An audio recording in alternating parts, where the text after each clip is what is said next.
Hello again, as you know, I am Eli the Computer Guy, and today's class is TOR Security Concerns and Considerations. So there are a lot of people out there now that are trying to maintain their privacy on the internet for good and nefarious reasons. Basically, they want to do whatever it is they want to do on the internet, but they do not want to be tracked either by governments or by corporations, and so they have been turning to TOR.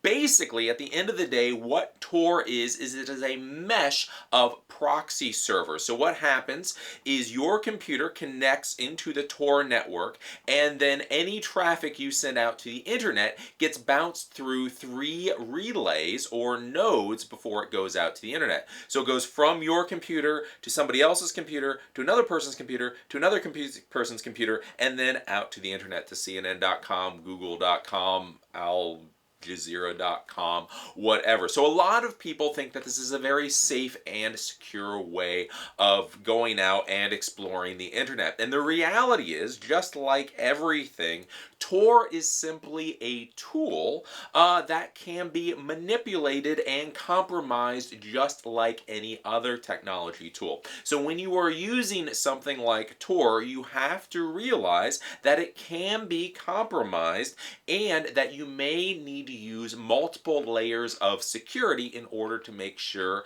that your privacy is kept. So again, with a lot of security things, when you're dealing with your computer, you do not simply put an antivirus piece of software on your computer and say, that's it, that's all I do, right? You put a firewall on your computer, you put anti-spyware stuff on your computer, you put antivirus software on your computer, plus you may do security policies. You do a number of things to maintain your security on your computer, and if you're going to be using something like the TOR network, you should be using multiple layers of security also, because again, the TOR network can be compromised in a number of different ways. So let's go over to my little whiteboard right now, kind of so we can talk our way through the TOR network and so you can understand what the different security issues are with TOR. So basically the idea with TOR is normally you have your computer and you have whatever internet site you're going to, such as CNN.com.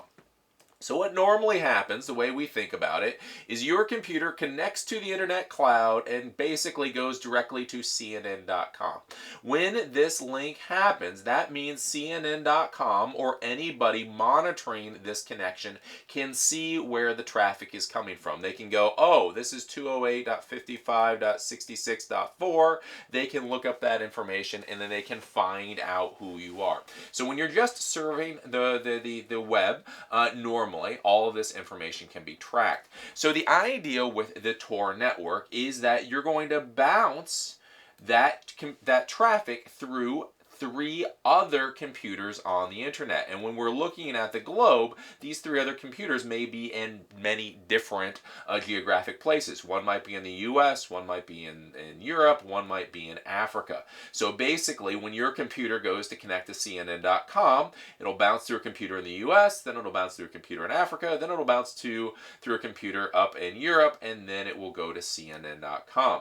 Now, if anybody is monitoring this connection to this website, or this website itself is trying to monitor this information, basically what they are going to see is they are going to see the information for the exit node. So this final computer, when you bounce out to the internet, they will be able to see that information. So they'll see that this computer's address is, I don't know, 210.55.22.4. So they will be able to see this computer's information. They will not be able to see your computer's information.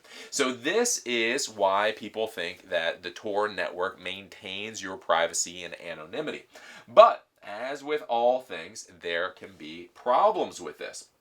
So basically, there's a number of ways to get around the security that TOR is trying to offer. Now, once you get into the TOR network, once you're dealing with the 3 computers your traffic is getting bounced through, this data is encrypted. So this data is not sent in the clear, it is encrypted. So when your computer connects to the TOR network, all of these data links here and all this information is encrypted.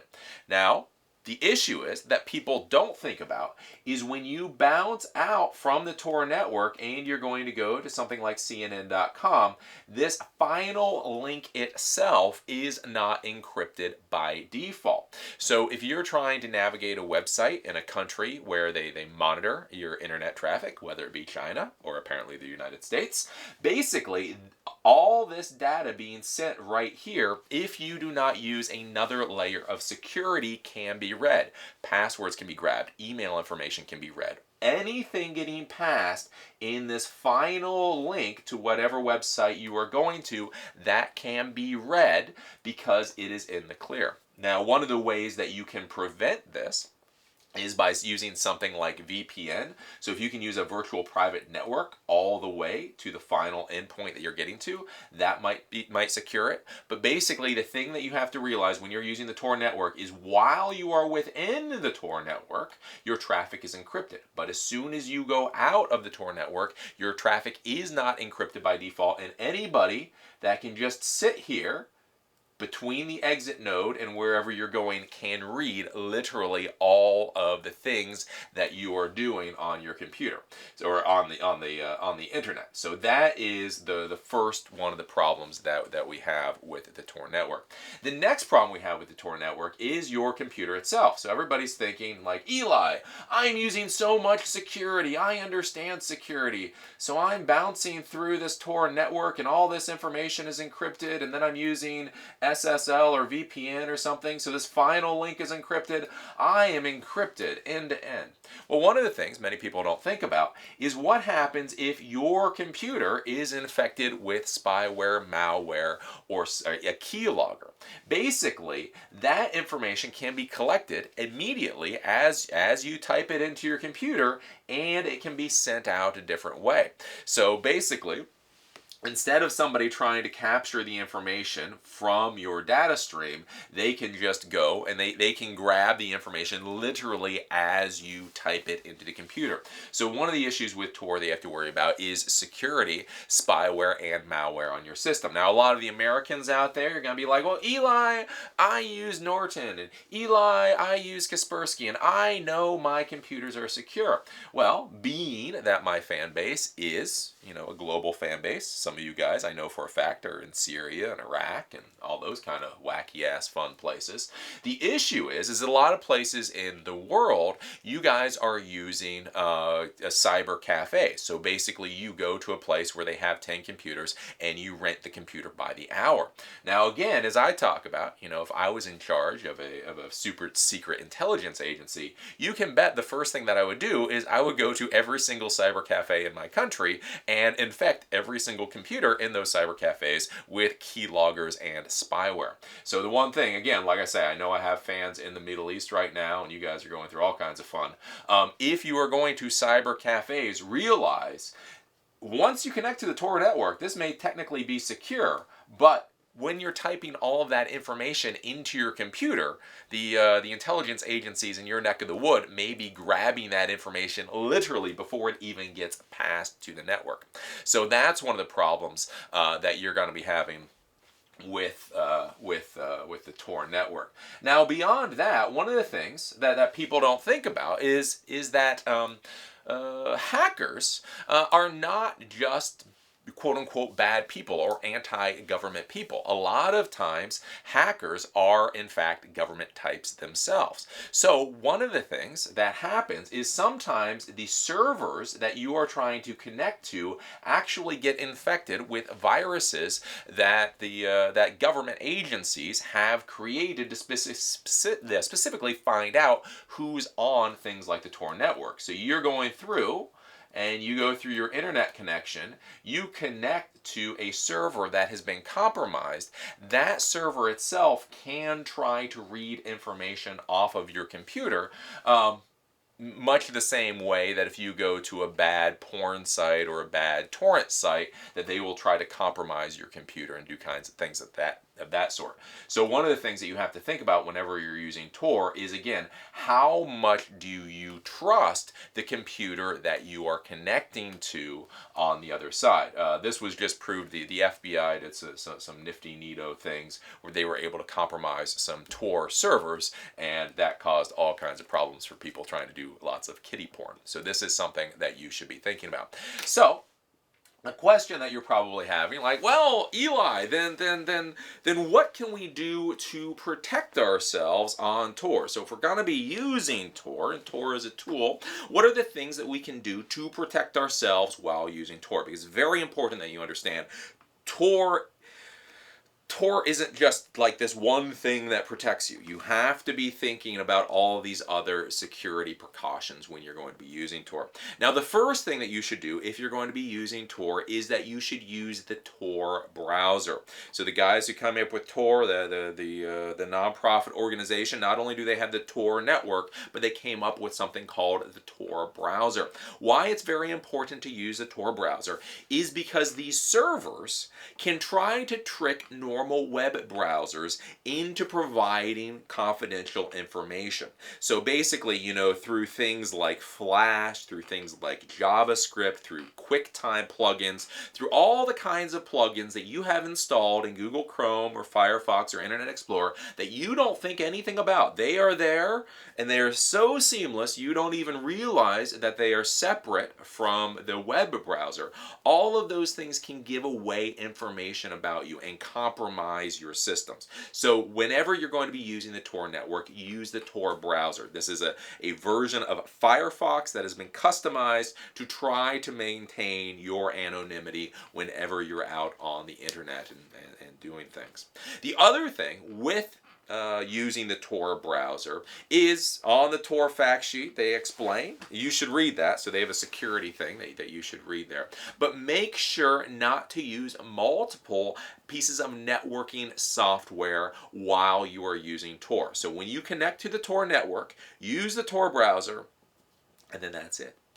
Don't use Tor and Chrome at the same time. Don't be like using Tor to go look at BitTorrent sites or whatever, and then use Chrome at the same time to be logged into your Gmail account.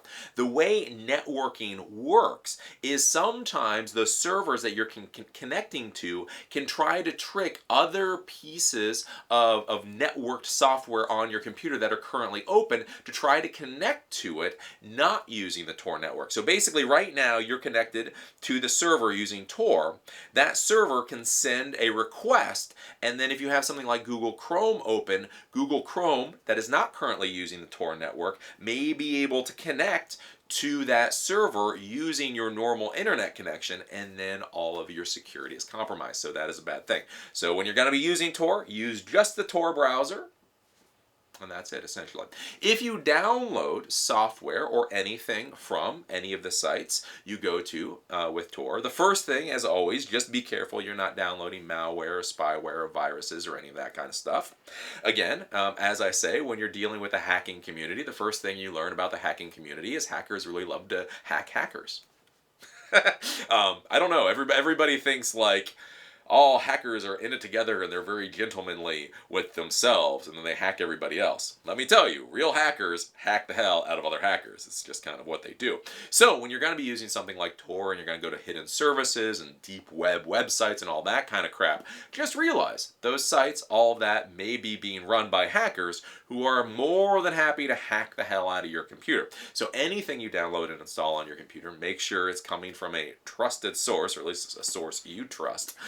Because you may be downloading bad stuff. The other thing is make sure that whenever you're going to be looking at documents or any kind of multimedia file, that you disconnect your computer from the network entirely. We had a class before where I showed you iframes, where iframes are basically these little snippets of HTML code that can go out and grab information or grab commands from servers whenever that iframe is called. You can do things such as embedding iframes into documents. So even though you're not on Tor anymore, even though you are not using the Tor browser, you don't have Google Chrome open, you don't have any of that open, you open a document that's web enabled. If it has an iframe, it will call out to the internet, call to the server for wherever it's programmed, and then it can grab information about you and send it to the server. So be careful with that. If you download any of these documents, make sure that you don't read them while you're connected to the network. And I mean,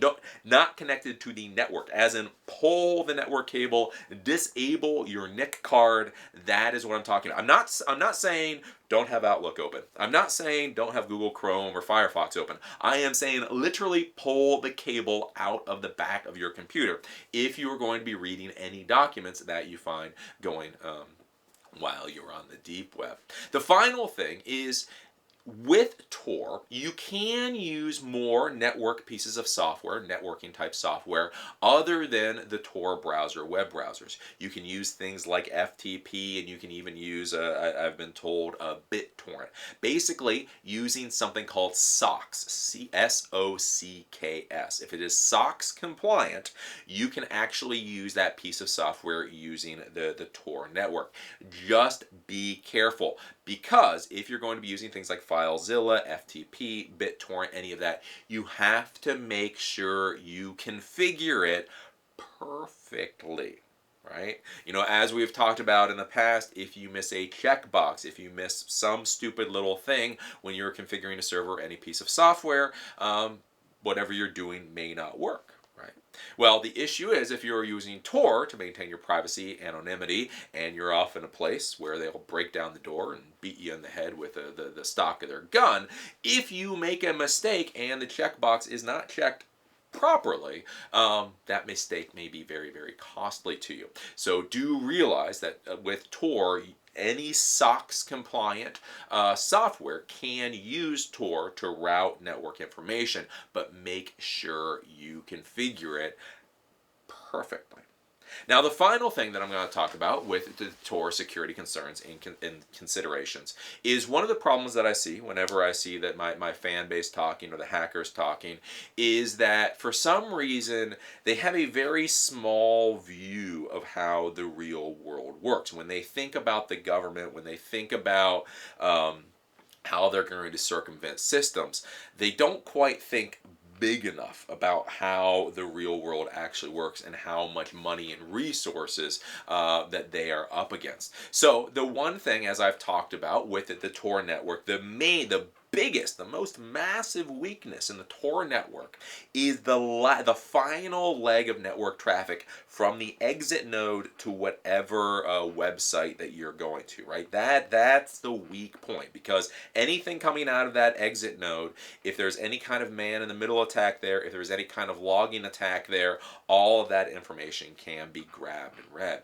Well, one of the things that you have to think about when you're thinking about interaction with things like nation states, when you're thinking about intelligence agencies, is they have billions and billions and billions of dollars to spend. So when you're thinking about exit nodes, you may be thinking about one exit node being compromised, or 100 exit nodes being compromised, or 1,000 exit nodes being compromised. With modern virtualization, right? You could spin up an exit node, basically a computer that all it does is be an exit node and log all traffic that goes through that exit node. You could spin that up for $1 in about 5 minutes. So imagine with intelligence agencies, and nowadays, static real IP addresses only cost about $10 a piece. If they were willing to spend $1 million a year, they could spin up 10,000 exit nodes. Not that hard. Like, if somebody gave me the money, I could spin up 10,000 exit nodes within a month with all the configurations and all of the logging, and just logging everything that would go through there. So that is something that you have to be concerned about. Again, if you're, especially if you're in the Middle East, if you're in any of these authoritarian countries, with those exit nodes, If you go to Egypt, who knows if 50% of the exit nodes are actually owned by the government? That's one thing that you don't know with the Tor network. You do not know who owns all of those exit nodes and whether or not the exit nodes are literally logging every single piece of traffic that goes through them. Now imagine if the US owns 1 million exit nodes and Russia owns 500,000 exit nodes and Egypt owns, I don't know, 50,000 exit nodes. Pretty soon it gets really, really, really, really, really, really scary to use Tor. The final point, let's go back to the whiteboard again, is I want you to be thinking about, again, when you're dealing with nation states, to think about the size of the things that they're doing. So when you're thinking about using the Tor network to maintain your anonymity, this is how we think about it. So we think about, there are 3 computers in the cloud, you connect to the cloud, you connect 1 computer, 2 computers, 3 computers, and then you go out to whatever website it is that you are going to be dealing with. But the reality is, this isn't really how the internet works from the real structural point of view. What really happens is you have this cloud here, you have your computer, and you have whatever website you're going to, CNN.com, right? And then you have the 3 computers that your traffic is going to go through. So we think of it as kind of a straight line. Well, what's really happening is you are connecting to the cloud, to the internet, and then from there, their computer is connected to the cloud, and the traffic goes down to their computer. And then it goes up from computer number 1 into the cloud and down to computer number 2, up from computer number 2, down to computer number 3, up from computer number 3, and out to CNN.com or whatever you're going to. All of these points here are being run by ISPs, Internet Service Providers, Verizon, Quest, Egypt Telecom, right? And again, in a lot of countries, the telecom service is either totally controlled or basically controlled by the government. So one of the things that the way that Tor is trying to maintain your anonymity is by routing all the data through these different computers so the final point can't see where the traffic came from. Well, if all of these computers connect to a single ISP, let's say Verizon can then actually track all of that traffic. So Verizon could then see, okay, I see where this guy's computer connects up to Verizon, and then the data goes down to this computer, and then up, and then down, and up, and then down, and up, and then out. And so Verizon can actually track all of this data.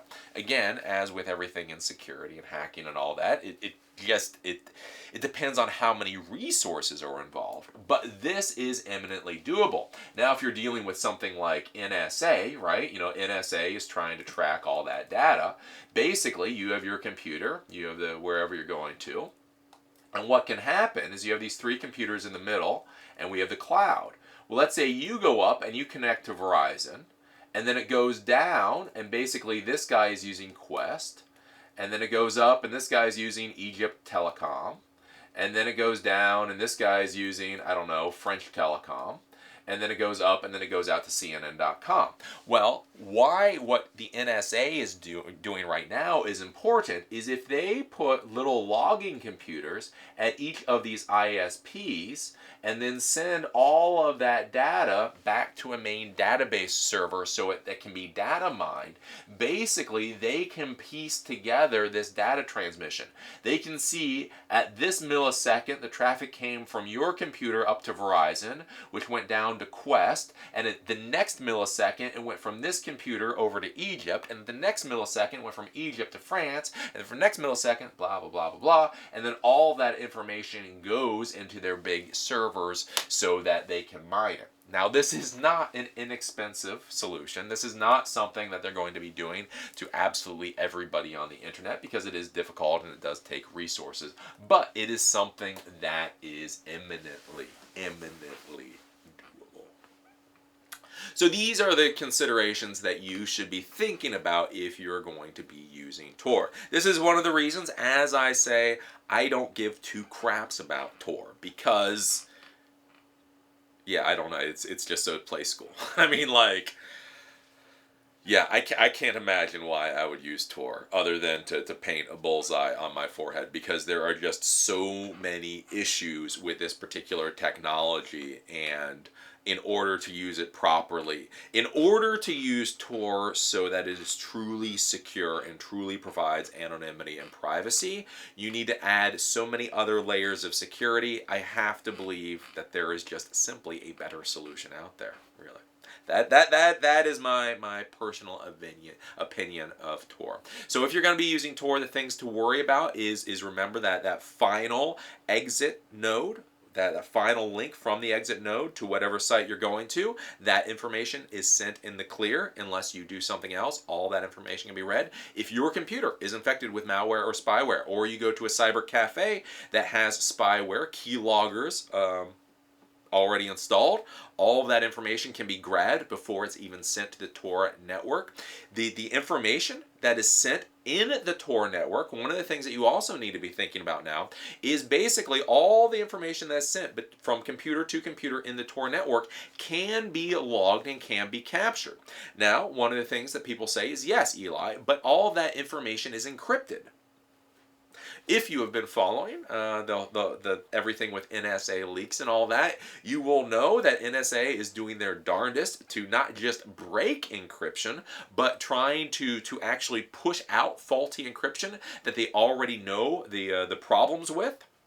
So even though that data is encrypted, you do have to question, what is that encryption really worth? One of the other interesting things that has come up with the whole encryption dynamic is that the NSA, from what I've read, I'm not a lawyer, don't be very specific with this, but as I understand, any data that is encrypted that the NSA is not able to immediately dismiss one way or the other, they can actually hold that indefinitely.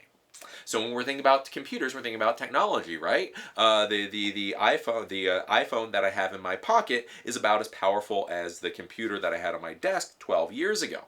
You know, decrypting encrypted data, right now it may be encrypted to the point that it can't be decrypted. If the NSA thinks that's valuable data, they put it on their servers and they let it sit for 7 or 8 years until a new piece of technology comes down that can just shred through the encryption that you put on there. That may cause you some very severe issues a long way down the road. If they keep that data for 10 years and then they're able to decrypt it, then you've done something bad. You may get a knock on the door from the police or the intelligence services. So again, something to think about there. And also, remember, we're talking about the NSA. There's other, Egypt, Iran, Russia. Who knows how long they're going to be keeping the data and how far in the future they might come back to you and cause you problems. Now again, if you're going to be using the Tor network, do remember, use the Tor browser. It's very important that you use the Tor browser. Google Chrome, Firefox, Internet Explorer, they can be secure, they can be hardened, but they already have the Tor browser, so why bother? Again, the docs, any documents that you download, make sure if you're going to be reading them, unplug your computer entirely from the network when you do. And again, you will notice if you go into the documentation for Tor that any SOX compliant networkable software can use Tor to send and receive data.